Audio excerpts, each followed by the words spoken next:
una cosa es que la puerta esté donde está, pero después tengo que ver qué hago con la habitación con esa forma, ¿no? Entonces sirve solo para mostrarlo. Pero imagínense, por ejemplo, si yo estuviera diseñando una fachada o algo por el estilo, donde tuviera que decir, bueno, quiero que la superficie de fachada sea la menor posible y que la sombra proyectada sea el máximo posible. Y puedo variar estos parasoles en distintas profundidades y en distintas geometrías. Entonces podría poner a correr este sistema y a ver qué encuentra, esencialmente. Después venir y decir, por ahí no me gusta, digamos, ¿no? O el que más da, menos me sirve, pero...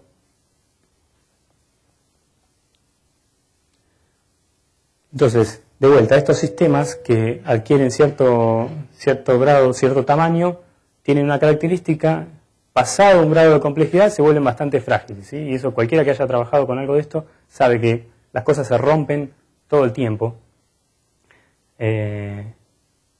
Y una nueva habilidad, digamos, del diseñador que anda trabajando en estos temas es la de reparar, ¿sí? Esencialmente, entender qué es lo que está pasando, la lógica de cómo va funcionando todo esto y tratar de repararlo.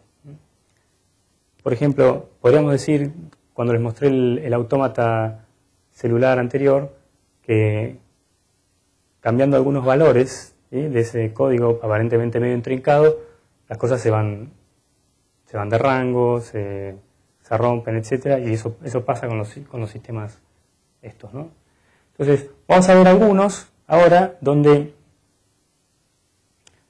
la aparición de estas herramientas es mucho más posterior, ¿sí? No aparecen ya en la generación de ideas, sino más bien hacia el final, donde hay que venir a resolver algún problema específico. Puede ser a nivel de materialización o a nivel de resolver alguna parte particular del proyecto.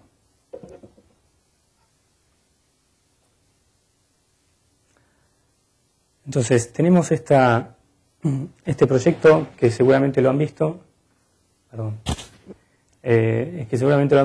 que es el Centro de Congresos EUR en Roma, de Massimiliano Fuksas, un proyecto del 99, si no me equivoco el concurso era del 99, con estos renders de la época.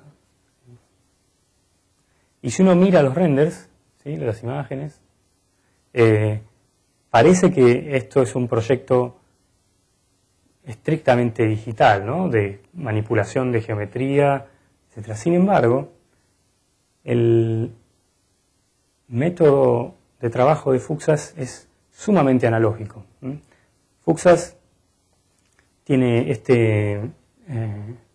un pequeño palacio ahí en romano, con varios pisos, ¿no?, y varias salas con los proyectos internacionales, los proyectos de Italia, competencias, etc.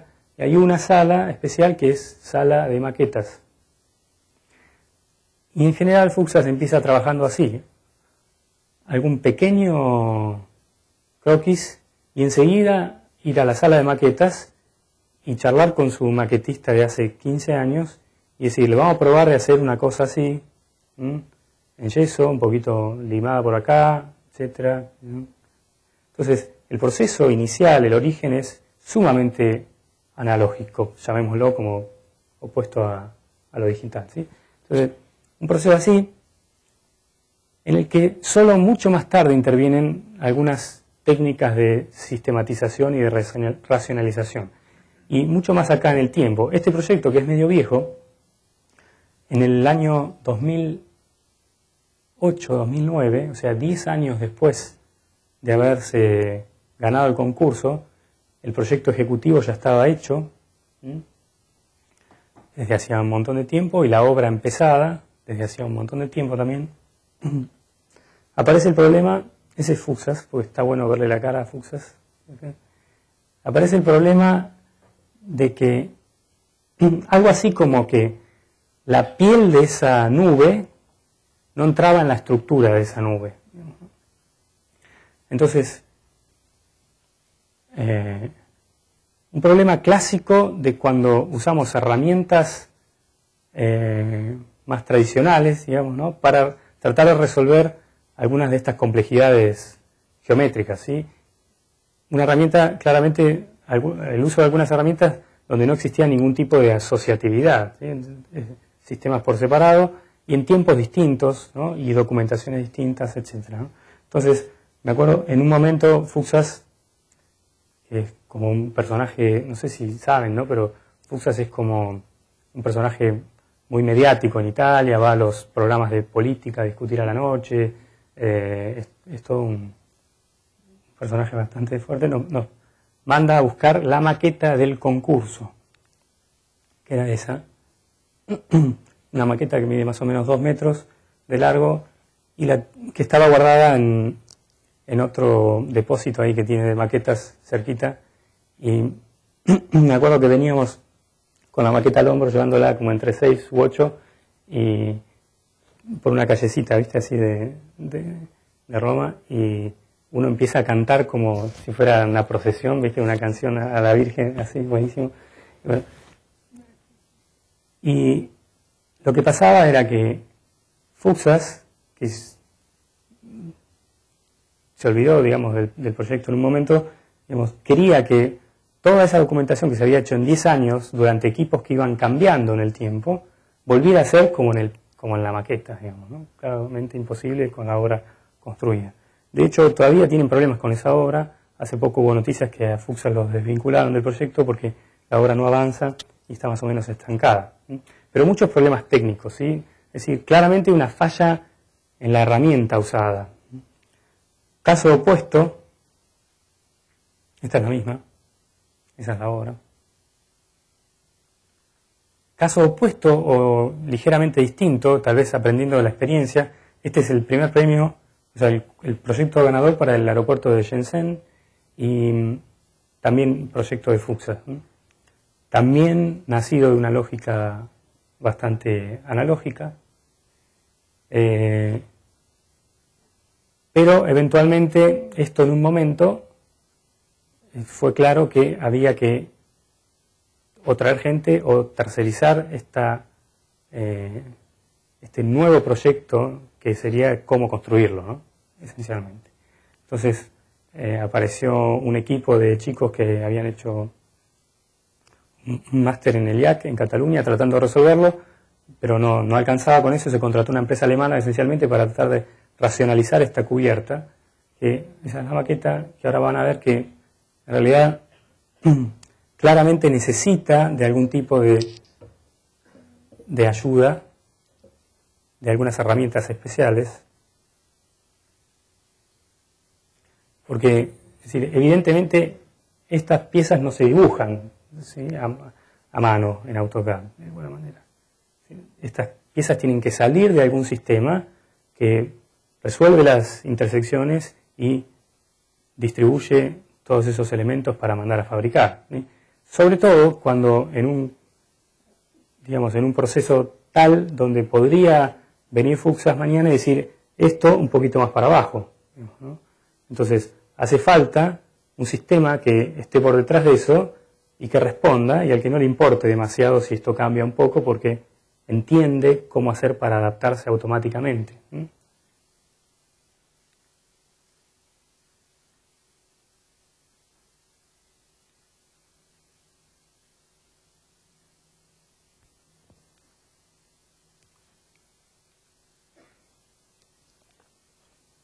Ese es el proyecto terminado, no es un render. No sé si se ve un poco clara la imagen.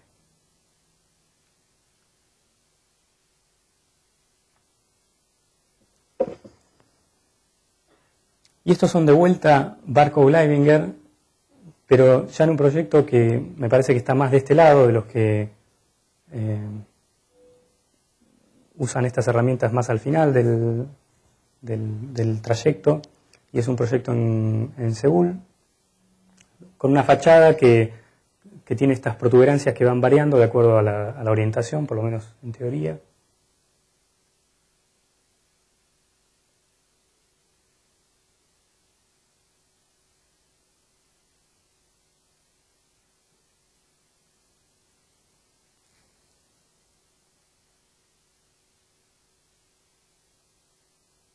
Pero de vuelta, en general, estas cosas, ¿sí? Para estas cosas uno se quiere armar un sistemita que le permita modificar rápidamente y propagar esas modificaciones, ¿sí?, de manera automática sobre todo el campo que estoy operando.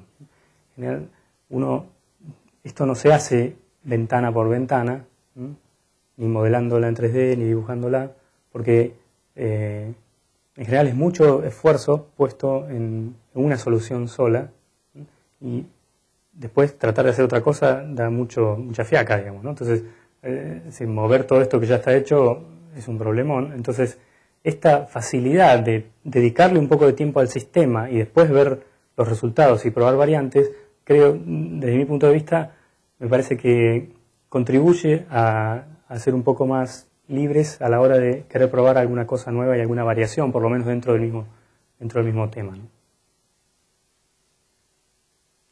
Parecido, un estudio re interesante, SHOP se llama, en Estados Unidos. Había que reconvertir un edificio típico neoyorquino de ladrillos.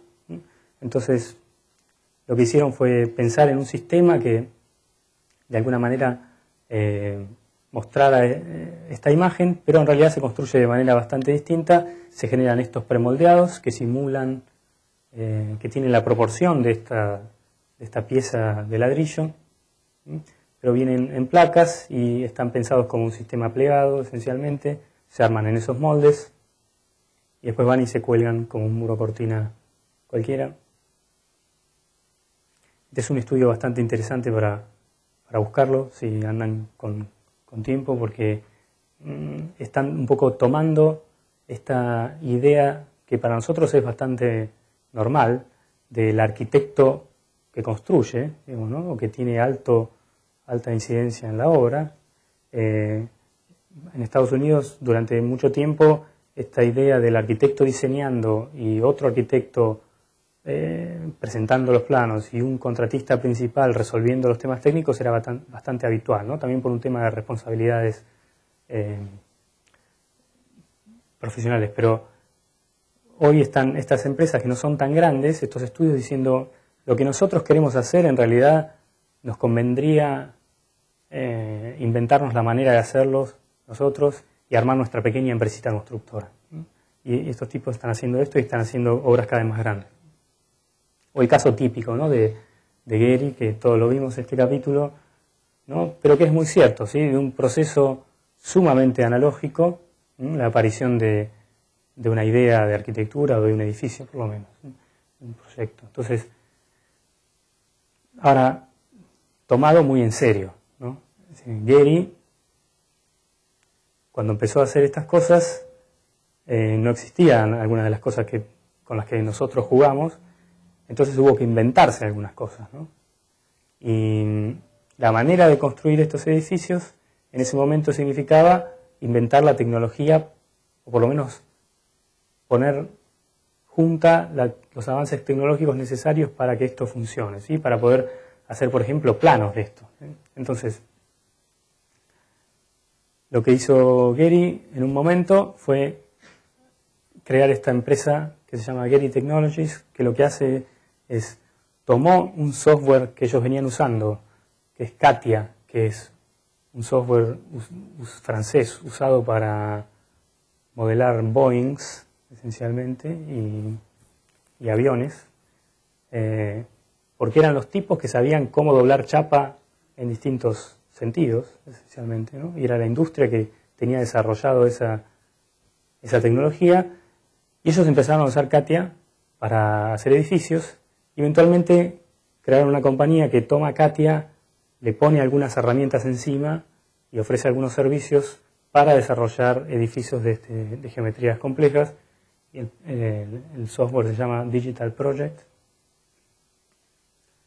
Entonces, esencialmente, este es uno como de los primeros software que realmente se llamaban paramétricos, porque si ven ahí al lado, hay esto que aparece allá, hay como una cadena de operaciones y de elementos, ¿sí?, y uno está atado al otro y asociado. Entonces uno es una transformación sobre el anterior, si muevo el anterior, la transformación afecta al nuevo objeto, etc. Está todo vinculado, ¿no? y empezaron a hacer desarrollos como compañía para otros edificios también.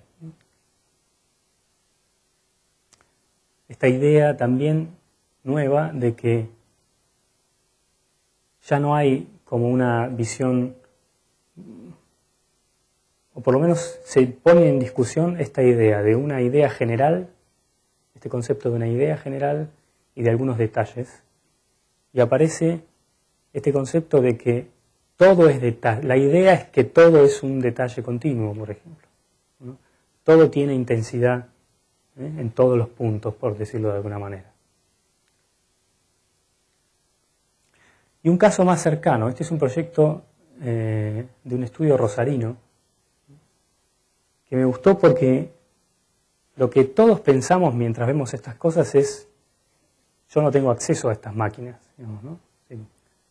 Aunque a veces nos equivocamos y hay máquinas cerca de corte, etcétera, pero es decir, esto no es mi tecnología, digamos, ¿no? Entonces, esta me parece una buena vuelta, y es este estudio tiene varios proyectos lindos, y este en particular me gustó lo siguiente: tienen estos muros de ladrillo que tienen los ladrillos girados a distintos ángulos.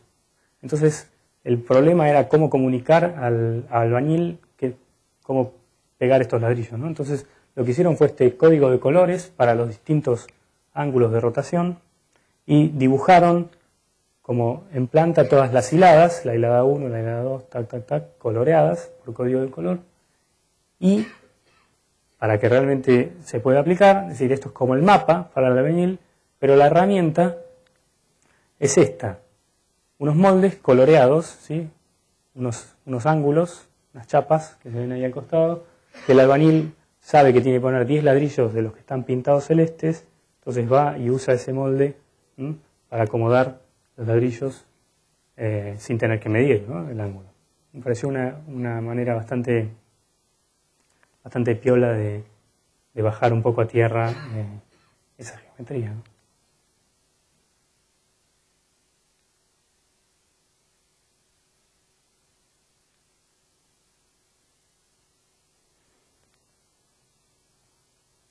Y por ahí, esto que no tiene tanto que ver, pero sí tiene que ver en alguna cosa, y creo que en algo nos toca, este es un proyecto de Rex para Louisville, en Estados Unidos, y es un edificio de usos múltiples. Entonces, el trato con los desarrolladores era el siguiente: esto es un edificio de usos mixtos, ¿no? Entonces tiene 2 torres de viviendas de lujo arriba, ese bloquecito que ven ahí arriba es de oficinas, y abajo hay una torre de hotel y una torre de viviendas más pequeñas, y lo que aparece en el medio, llamado La Isla, internamente, es un museo que va del piso 26 al 29. Entonces, el trato con los desarrolladores era: las torres son deliberadamente dictadas por esencialmente el mercado. Es decir, incluso el hotel, uno sabe antes de construirlo quién va a ser la cadena que lo opera, entonces viene con su manual de operación y dice: así son los hoteles nuestros, y esencialmente hay que acomodar eso. Y las viviendas, los desarrolladores saben bastante bien, dicen: en Louisville yo puedo vender este departamento entre tanto y tantos metros cuadrados, más de esto pierdo plata, menos no me sirve, ¿no? Todas estas cosas están medio dictadas. Entonces, el trato era que eso estaba medio acordado, pero que lo del medio, ¿sí?, la isla, era espacio de exploración, esencialmente, y ahí se podía investigar, ¿no? Entonces aparecían esta cantidad de investigaciones de todo tipo. Esencialmente esto es como un 10% de las maquetas de concepto que había para la parte de la isla, digamos, ¿no? Y yo pensaba que estos sistemas de proyecto que necesitan tanta iteración, ¿sí?, tanta prueba, requieren de una cantidad de mano de obra, ¿sí?, muy grande, digamos, ¿no? Esto funciona solo porque hay un montón de gente dispuesta a trabajar muchas horas, ¿no?, y muy motivada, ¿no? Pero como práctica no es tan sostenible en el tiempo, ¿no? Esto, es decir, uno no puede estar todo el tiempo trabajando todo el tiempo. Entonces, esto necesita cierta mano de obra todo el tiempo entrando, motivada, con ganas de hacer cosas y de matarse. Entonces, me parecía que, por lo menos mi situación es bastante diferente, en el sentido que yo no dispongo de esa cantidad de ayuda. Entonces, creo que algunas de estas herramientas que nos permiten testear con cierta facilidad, no digo que es automático, digamos, ¿no? Pero con cierta facilidad movernos sobre distintas soluciones posibles, me parece que son buenas para estudios de escala menor, donde hay que aprovechar un poco más los recursos, ¿no? Entonces, me parece que implementar algunos de estos sistemas nos permite esta prueba rápida de un montón de soluciones y realmente aprovechar el tiempo de los diseñadores, ¿no? De los proyectistas. Pensaba eso. Y hablando de eso, finalmente dentro de las cosas que a veces aparecen dentro del paquete de diseño paramétrico, esta idea de la simulación y el rendimiento de los proyectos en base a esa simulación. Es decir, para esto no hace falta ninguna tecnología de fabricación, y esto es algo que nosotros podemos aplicar hoy sobre cualquier proyecto, incluso que tengamos en curso. Poder modelar este proyecto y simular condiciones de todo tipo, por ejemplo, ambientales. Entonces, las simulaciones podrían ser ambientales, es decir, puedo medir flujos de vientos, puedo medir exposición al sol, puedo medir sombras, etc. Puedo simular el costo de estos edificios, ¿no? Y tratar de asociar geometría a signopesos, ¿sí? O perímetros a signopesos, todo esto atado a un sistema que responda medio automáticamente, o cualquier cosa, ¿no? Entonces me parece que esta idea de simular y poner a prueba nuestros edificios nos permite evaluar el rendimiento en algunos de esos aspectos. Me gusta esta idea de poder hablar de un proyecto, por lo menos por un rato, de manera despedazada. Entonces, en vez de decir, ¿qué te parece este? Poder hacerle preguntas a esto y decir, ¿qué te parece con respecto a la ergonomía? ¿Qué te parece con respecto al color? Y cómo rinde según esos parámetros, ¿no? Y después tal vez armar una idea global, hacer un promedio y finalmente decidir por algunas cosas que me gustan más o menos. Pero esencialmente poder cuestionar a un proyecto bajo distintas preguntas, ¿sí? De manera fácil, sobre todo, ¿no? Cuando lo tengo diseminado en un sistema, me parece que es una cosa útil. Vamos a ver rápidamente, para salir un poco de la arquitectura,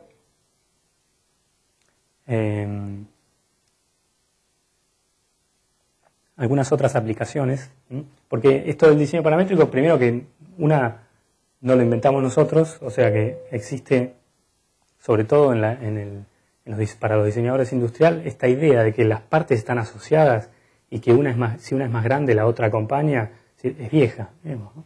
Entonces, aparece por un montón de disciplinas estas lógicas de asociación y de sistemas que dan geometrías y materiales nuevos, etc. Entonces le muestro algunas de estas y pasamos a ver algo de materiales y de fabricación. Esta es una diseñadora holandesa, una colección del 2010, se llama Micro. La diseñadora es Iris van Herpen, que tiene algunas de estas. En realidad lo que hace es investiga estas formas, pero además tiene algún convenio por ejemplo, con el MIT y el Media Lab, que están investigando materiales en colaboración con ella para poder imprimir distintos tipos de gomas y de materiales nuevos, más elásticos, con tecnología de impresión digital tradicional, ¿no?